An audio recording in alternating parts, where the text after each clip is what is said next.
Coming up, welcome to AI in the Classroom.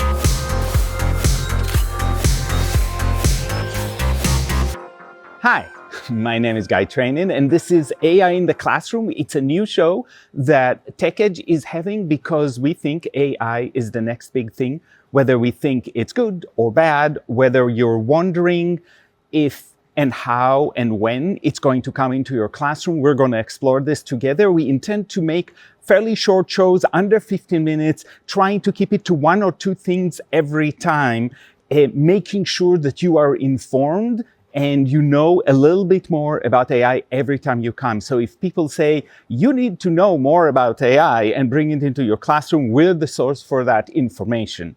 And let's start with a big distinction that I like to make, and that is there are two potential uses for AI. One of them is in learning. This is actually the more complicated one, and we'll talk about this as we're talking about different opportunities and different applications of AI in the classroom. And the easier one is what we're seeing mostly happen in schools, and that is to use AI to do the other tasks of teaching, whether it's lesson planning in some cases, grading in some cases, just paperwork. Those are things that can be done fairly easily with AI and just reduce the load on a teacher so they can focus on the teaching and learning that happens in the classroom. But as I said, the teaching and learning is where most of the promise is. It's also where it gets more complicated.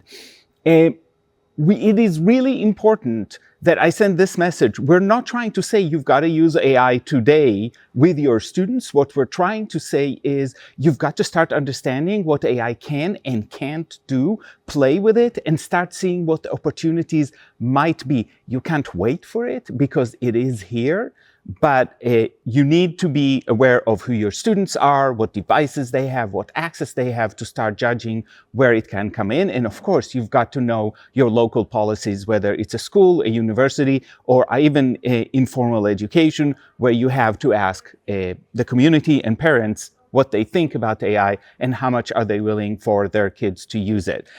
Finally, I do want to say that we are highly aware of the ethics of AI, and it's always top of mind, and it needs to be on your mind as well. There are some concerns that you have to really worry about. The first one is privacy.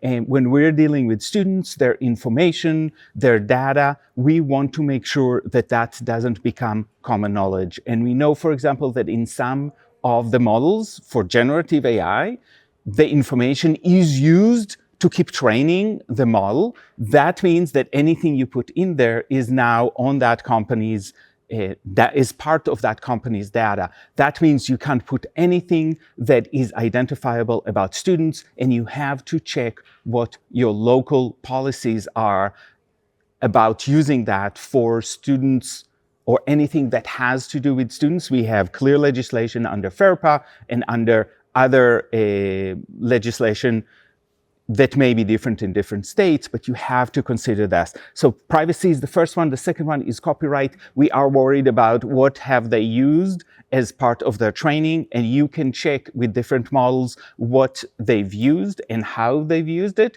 And we are waiting for the courts to resolve that, but there's definitely a concern, especially with visual AI and the work they've done with people's art, without actually asking for permission.